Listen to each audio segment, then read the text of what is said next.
Hola a todos, bienvenidos a nuestra inmersión de hoy. Prepárense para un viaje fascinante al antiguo Egipto, donde desvelaremos los secretos de la momificación. No solo hablaremos del proceso en sí, sino que iremos más allá, explorando cómo los egipcios combinaban la ciencia y la espiritualidad para preparar a sus muertos para la eternidad. Exacto. La momificación no era simplemente un método de conservación. Era un ritual complejo cargado de simbolismo donde cada paso tenía un significado profundo en el viaje del alma al más allá. Exactamente. Y uno de los elementos clave en este proceso era el matrón, un mineral que se extraía del desierto. ¿Puedes contarnos más sobre este misterioso ingrediente? Claro que sí. El natrón no era simplemente sal común, sino una mezcla específica de compuestos de sodio que se encontraba en un lugar llamado Wadi Natron. Lo interesante es que los egipcios, a través de la observación y la experimentación, descubrieron las increíbles propiedades de este mineral. ¿Y qué lo hacía tan especial para la momificación? Porque imagino que cualquier mineral serviría para preservar un cuerpo durante milenios. Tienes razón. Lo que hacía el natrón tan efectivo era su alta alcalinidad. En términos simples, esto significa que actuaba como un potente antibacteriano, similar a un conservante natural, imagina, y estaban combatiendo las bacterias mucho antes de que se descubriera el microscopio. Es increíble pensar en eso, ¿verdad? Es como si hubieran tenido una intuición sobre la higiene y las enfermedades siglos antes de la ciencia moderna. Pero ¿cómo usaban el natrón en el proceso de momificación? Simplemente lo esparcían sobre el cuerpo. No era tan sencillo. La momificación era un proceso meticuloso que duraba alrededor de 70 días, y el natrón jugaba un papel crucial en una de las etapas más importantes, la deshidratación. Después de extraer los órganos internos, cubrían el cuerpo completamente con natrón seco durante 40 días. 40 días.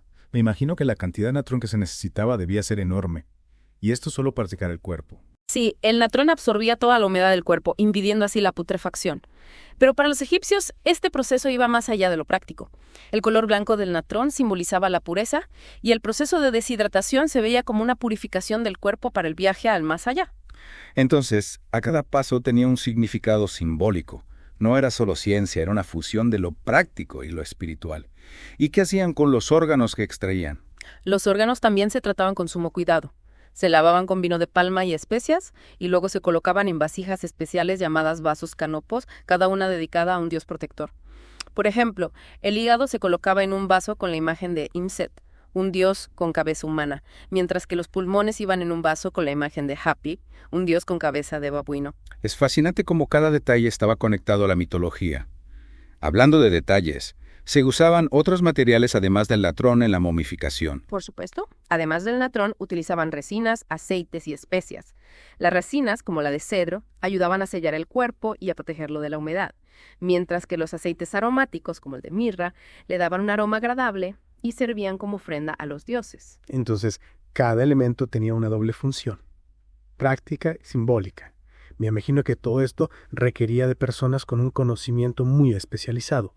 ¿Quiénes eran los responsables de llevar a cabo este complejo proceso? Los responsables eran los embalsamadores, verdaderos artesanos de la muerte. Eran personas altamente especializadas que no solo dominaban las técnicas de conservación, sino que también poseían un profundo conocimiento de los rituales y la religión. ¿Y cómo era la vida de estos embalsamadores? Eran figuras respetadas en la sociedad egipcia. Su trabajo era considerado sagrado, ya que se les confiaba la tarea de preparar a los difuntos para la vida eterna. Había una jerarquía dentro de este grupo con diferentes niveles de especialización. El Heri Sehta, por ejemplo, era el sacerdote principal que dirigía el ritual, mientras que los parasites eran los encargados de realizar la primera incisión para la extracción de los órganos. Es como una línea de producción sagrada, con cada persona desempeñando un papel vital. Me imagino que su entrenamiento debía ser largo y riguroso. Sin duda, la formación de un embalsamador era extensa y se transmitía de generación en generación, preservando así los secretos de su arte. No solo debían dominar las técnicas de momificación, sino que también debían conocer a la perfección los rituales, las oraciones y los textos sagrados que se recitaban durante el proceso. Es impresionante la cantidad de conocimiento que poseían. Y todo esto para preparar a los difuntos para un viaje al más allá. ¿Puedes contarnos un poco más sobre las creencias egipcias sobre la muerte y la vida después de la muerte? Claro que sí. La creencia en la vida después de la muerte era central en la religión egipcia. Creían que la muerte no era el final, sino una transición a un nuevo estado de existencia. Para ellos, el cuerpo físico era solo una parte del ser humano, y al morir, el alma, o kapekta, se separaba del cuerpo e iniciaba un viaje al más allá. ¿Y cómo se conectaba la momificación a estas creencias? Los egipcios creían que para que el Gompa pudiera disfrutar de la vida eterna, necesitaba un cuerpo preservado al cual regresar. Por eso la momificación era tan importante. No era solo un acto de conservación, era un acto de fe, una forma de asegurar la continuidad del ser después de la muerte. Es fascinante cómo la momificación reflejaba una visión tan profunda de la vida y la muerte. ¿Y qué pasaba con el alma después de separarse del cuerpo? ¿A dónde iba? El destino final del alma era el campo de juncos, una especie de paraíso donde los difuntos podían vivir eternamente en felicidad. Pero para llegar allí, el alma debía enfrentar una serie de pruebas y juicios en el inframundo, guiada por el dios Osiris. Suena un viaje peligroso. ¿Y cómo se preparaba al difunto para este viaje? Los embalsamadores no solo se encargaban de preservar el cuerpo, sino que también lo equipaban con todo lo necesario para el viaje al más allá. Colocaban amuletos protectores entre las vendas, incluían textos del libro de los muertos para guiar al alma en el inframundo, e incluso le proporcionaban comida, bebida y objetos de uso cotidiano para que pudiera disfrutar de la vida en el más allá. Es increíble la atención al detalle que tenían. Realmente se esforzaban por asegurar el bienestar del difunto en el más allá. ¿Y qué papel jugaba el libro de los muertos en todo esto? El libro de los muertos era una colección de hechizos, oraciones e instrucciones que servía como una guía para el alma en el inframundo. Contenía fórmulas mágicas para superar los obstáculos, respuestas a las preguntas de los dioses, e incluso himnos para invocar la protección de las divinidades. Era como un manual de supervivencia para el más allá. ¿Y qué tipo de pruebas debía enfrentar el alma en el inframundo? Las pruebas eran variadas y desafiantes. El alma debía navegar por ríos de fuego, enfrentarse a monstruos y demonios, y responder a las preguntas del dios Osiris sobre su vida en la tierra. Suena aterrador. ¿Y había alguna prueba en particular que fuera especialmente importante? Sí, la prueba más importante era la pesada del corazón. En esta ceremonia, el corazón del difunto se pesaba en una balanza contra la pluma de Manat, la diosa de la justicia y la verdad. Si el corazón era más ligero que la pluma, significaba que el difunto había llevado una vida justa y virtuosa, y se le permitía entrar al campo de juncos. Era un momento decisivo. Me imagino que los embalsamadores debían sentir una gran responsabilidad al preparar el corazón para esta prueba. Exactamente. Su trabajo iba más allá de lo físico. Eran guardianes del alma, responsables de asegurar un buen paso al más allá. En sus manos estaba la tarea de preparar al difunto para la eternidad. Y no solo eso, también debían asegurarse de que el cuerpo estuviera correctamente purificado y protegido para el viaje al más allá. Hablando de protección, mencionaste antes los amuletos que se colocaban entre las vendas. ¿Qué tipo de amuletos eran? ¿Y qué poderes se les atribuían? Los amuletos eran objetos mágicos que se creía que protegían al difunto de los peligros del inframundo. Había una gran variedad de amuletos, cada uno con un significado específico. ¿Podrías darnos algunos ejemplos? Me imagino que debían ser objetos muy poderosos. Por supuesto. Uno de los amuletos más comunes era el escarabajo, símbolo de la resurrección. Se colocaba sobre el corazón para asegurar su renacimiento en el más allá. También se usaba el ojo de Horus, que representaba la protección y la salud. Y por supuesto, no podemos olvidar el Ankh, el símbolo de la vida eterna, que se colocaba a menudo sobre el pecho del difunto. Es increíble cómo cada objeto tenía una función específica y un significado profundo. Realmente se preocupaban por equipar al difunto para todos los desafíos del más allá. Pero volviendo a los embalsamadores, ¿cómo era su vida diaria? ¿Eran personas recluidas o participaban activamente en la sociedad? Aunque su trabajo estaba rodeado de una aura de misterio y sacralidad, los embalsamadores no eran ermitaños. Vivían en comunidades cerca de las necrópolis y participaban en la vida social como cualquier otro ciudadano. Tenían familias, celebraban festividades y se relacionaban con personas de diferentes estratos sociales. Me imagino que su trabajo debía generar una mezcla de respeto y temor entre la gente. Sin duda. Su conocimiento de la muerte y su capacidad para preparar a los difuntos para la eternidad les confería un estatus especial. Se les veía como intermediarios entre el mundo de los vivos y el reino de los muertos, figuras clave en el ciclo de la vida y la muerte. Y hablando del ciclo de la vida y la muerte, ¿cómo afectaba la creencia en la vida después de la muerte a la forma en que los egipcios vivían su vida terrenal? La creencia en la vida después de la muerte impregnaba todos los aspectos de la vida egipcia. Influía en su moral, sus valores, sus relaciones sociales, incluso en la forma en que gobernaban y construían sus ciudades. ¿Podrías darnos algunos ejemplos concretos de cómo se manifestaba esta influencia? Por supuesto. Por ejemplo, la creencia en el juicio del alma ante Osiris fomentaba un comportamiento ético y justo en la vida. Los egipcios creían que sus acciones en la tierra serían evaluadas en el más allá, por lo que se esforzaban por vivir de acuerdo con los principios de Maat, la diosa de la justicia y la verdad. Es interesante cómo la religión y la moral estaban tan entrelazadas. Exacto. Y no solo eso, la creencia en la vida después de la muerte también impulsaba la construcción de tumbas elaboradas y la acumulación de riquezas para llevar al más allá. Los egipcios creían que debían prepararse para la eternidad, por lo que invertían grandes recursos en la construcción de sus tumbas y en la acumulación de objetos que les serían útiles en el más allá. Tiene sentido. Si creían que la muerte era solo una transición a otra vida, querían asegurarse de que esa vida fuera lo más cómoda y placentera posible. Precisamente. Y no solo acumulaban riquezas materiales, también se preocupaban por su desarrollo espiritual. Creían que para alcanzar la felicidad eterna debían cultivar virtudes como la honestidad, la compasión y la generosidad. La vida terrenal era vista como una preparación para la vida eterna, una oportunidad para perfeccionar el alma y prepararse para el encuentro con los dioses. Es una perspectiva fascinante. No se centraban solo en lo material, sino que también buscaban el crecimiento espiritual. Y volviendo al proceso de momificación, ¿había algún ritual especial que se realizara antes del entierro? Sí, uno de los rituales más importantes era la apertura de la boca. Esta ceremonia se realizaba justo antes del entierro y tenía como objetivo devolverle al difunto sus sentidos para que pudiera disfrutar de las ofrendas y los placeres del más allá. ¿En qué consistía este ritual? Me imagino que debía ser algo muy simbólico. Exactamente.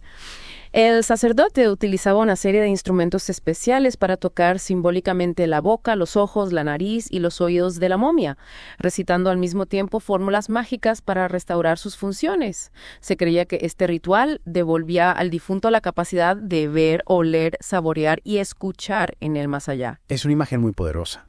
Realmente se preocupaban porque el difunto pudiera disfrutar de la vida en el más allá en todos los sentidos. Sí, la apertura de la boca era un acto de compasión y un símbolo del renacimiento del alma en el más allá. Me imagino que después de un proceso tan largo y complejo, el entierro debía ser un momento de gran solemnidad. Por supuesto. El entierro era la culminación de todo el proceso de momificación y marcaba el inicio del viaje del alma al más allá. La momia se colocaba en un sarcófago, que a su vez se depositaba en una tumba, rodeada de objetos funerarios y ofrendas para el difunto. ¿Y qué tipo de objetos se colocaban en la tumba? ¿Eran solo objetos de valor o también tenían un significado simbólico? Los objetos funerarios cumplían una doble función, práctica y simbólica. Se incluían objetos de uso cotidiano como ropa, herramientas, joyas y alimentos para que el difunto pudiera disfrutar de ellos en el más allá.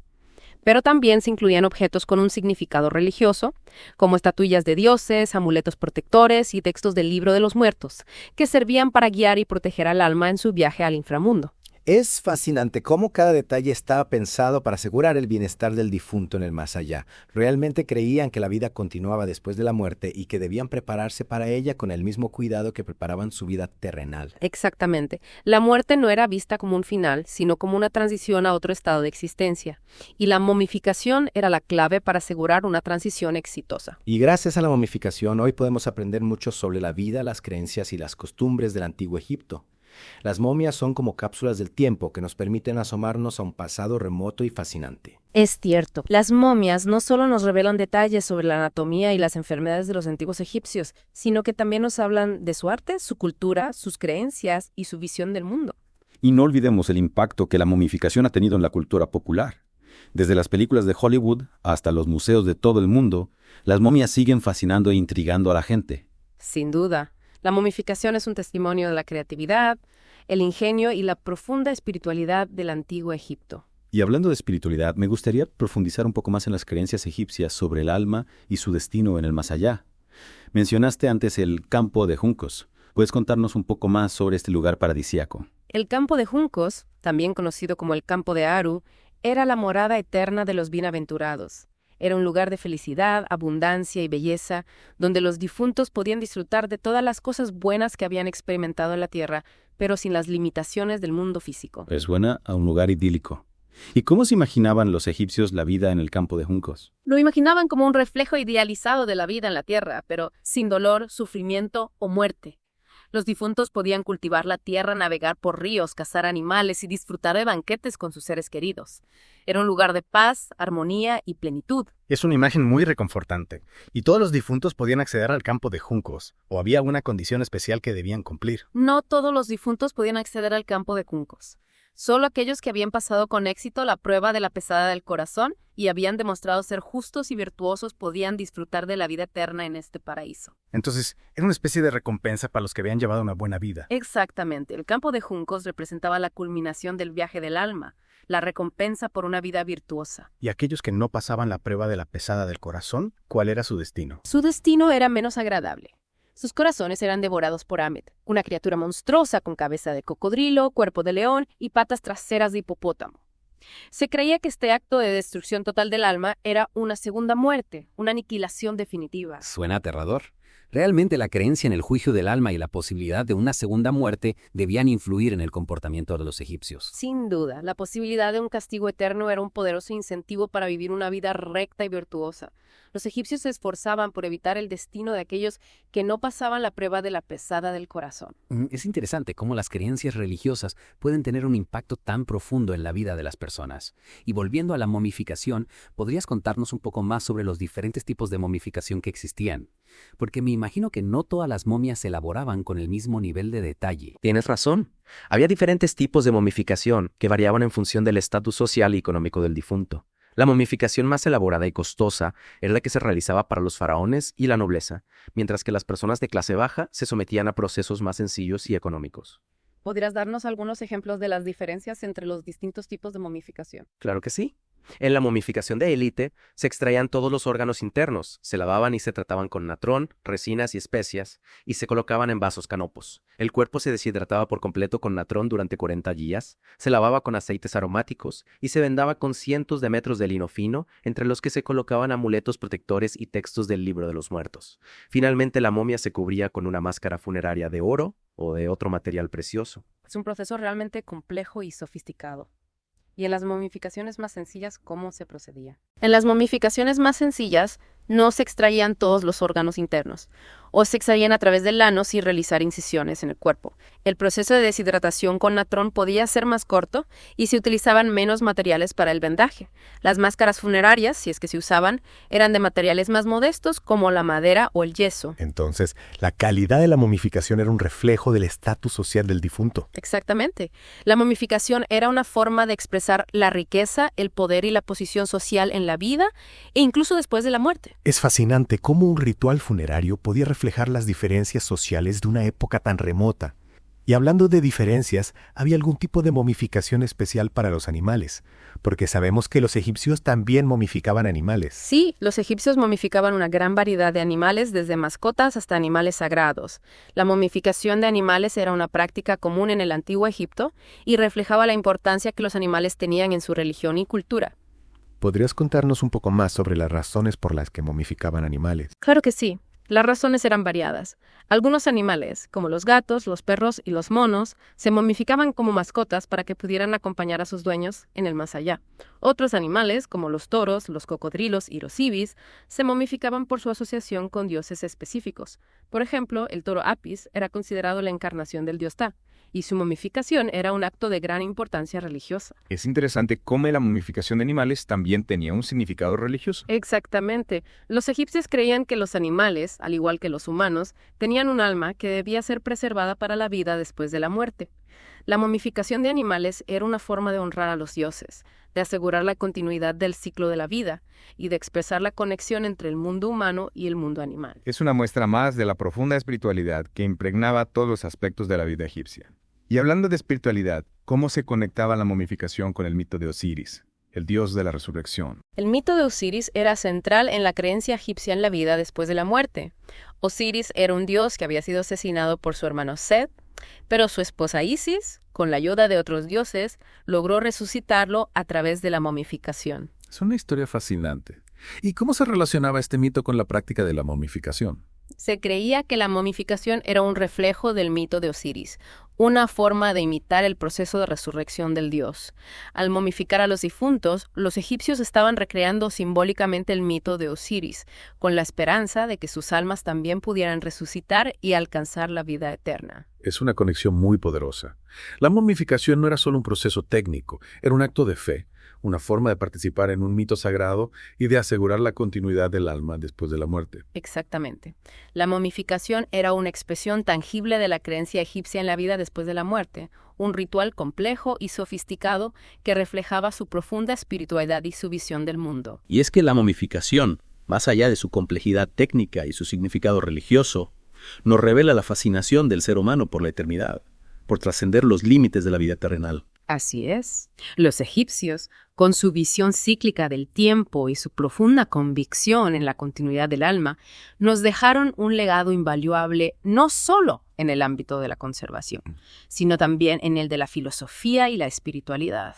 Y hablando de legado, ¿qué impacto ha tenido la momificación en nuestra comprensión del Antiguo Egipto? Porque me imagino que las momias son una fuente inagotable de información para los arqueólogos e historiadores. Sin duda, las momias son una ventana al pasado, un tesoro de información que nos permite reconstruir la vida cotidiana, las costumbres, las creencias y la salud de los antiguos egipcios. ¿Podrías darnos algunos ejemplos de lo que hemos aprendido gracias a las momias? Claro que sí.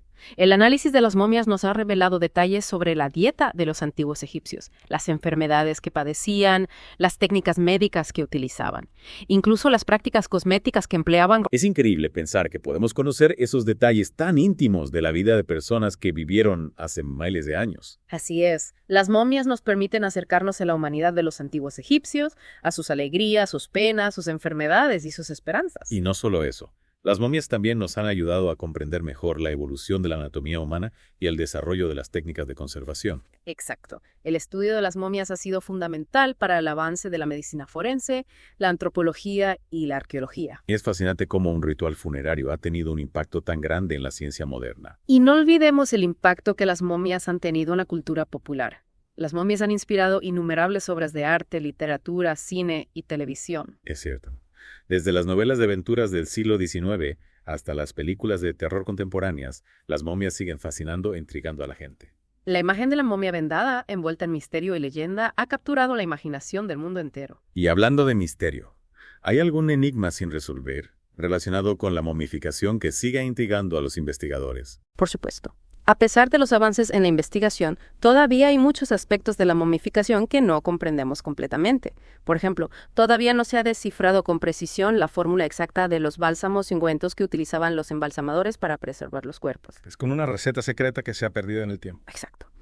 Y no solo eso, también hay debates sobre la duración exacta del proceso de momificación, las técnicas específicas que se utilizaban para la extracción de los órganos internos y el significado preciso de algunos amuletos y rituales. Es fascinante pensar que todavía hay tanto que aprender sobre este ritual milenario.